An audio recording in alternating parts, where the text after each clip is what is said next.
പ്രഭാത കാഹളം യെശയ്യാപ്രവാചകന്റെ പുസ്തകം 32 അധ്യായം 18 വാക്യം ഇന്ന് നാം ധ്യാനിക്കാം.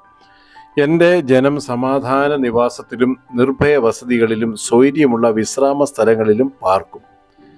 പ്രിയമുള്ളവരെ, ദൈവത്തിൻ്റെ ജനത്തിനെ കുറിച്ച് ദൈവത്തിനുള്ള വലിയ കരുതൽ ഇവിടെ വെളിപ്പെടുകയാണ്.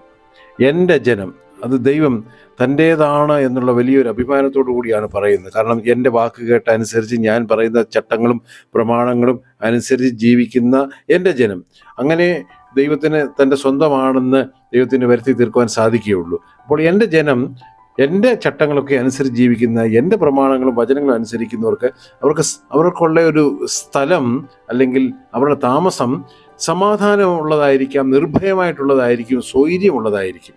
അതുകൊണ്ട് ഒരു മനുഷ്യൻ ആഗ്രഹിക്കുന്ന അവൻ്റെ സ്വസ്ഥത, സമാധാനം, സ്വൈര്യത, നിർഭയമായ അനുഭവം ദൈവം തൻ്റെ ജനത്തിന് തരുമെന്നാണ് നാം മനസ്സിലാക്കേണ്ടത്. അതുകൊണ്ട് പ്രിയമുള്ളവരെ, നിങ്ങൾ ഏതെങ്കിലും രീതിയിൽ സമാധാനമില്ലാതിരിക്കുന്നോ, ഭയത്തോടു കൂടി ആയിരിക്കുന്നുവോ, സ്വൈര്യതയില്ലാതിരിക്കുന്നുവോ, ദൈവം നിങ്ങൾക്ക് അത് തരാൻ പോകുകയാണ്.